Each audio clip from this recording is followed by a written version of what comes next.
Hello friends, welcome to my Techie Bro YouTube channel. And this is complete WordPress course. In this video we are going to see WordPress Dashboard. The WordPress Dashboard is a first screen which will be seen when you log into the administration area of your blog, which will display the overview of the website. It is a collection of gadgets that provide information and provide an overview of what's happening with your blog. You can customize your needs by using some quick links such as writing quick draft, replying to latest comment, etc. Dashboard menu. The WordPress dashboard provides navigation menu that contains some menu options such as posts, media library, pages, comments, appearance options, plugins, users, tools, and settings on the left side. Screen options.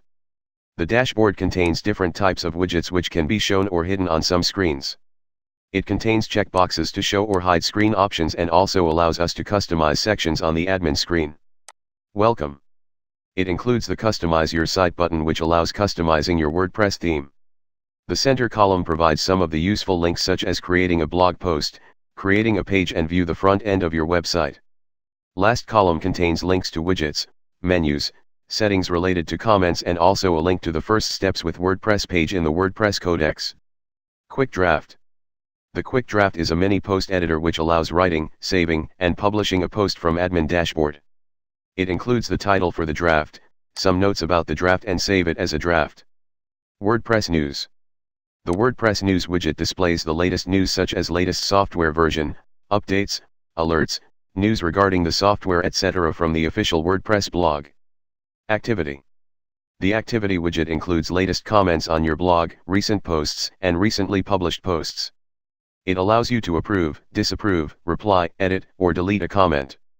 It also allows you to move a comment to spam. At a glance. This section gives an overview of your blog's posts, number of published posts and pages, and number of comments. When you click on these links, you will be taken to the respective screen. It displays the current version of running WordPress along with the currently running theme on the site. So that's all for this video. If you like this video, please don't forget to like, share, and subscribe our channel. If you have any question, please comment below, and I will be happy to help you. Thanks for watching this video, and I will see you in next video. Goodbye.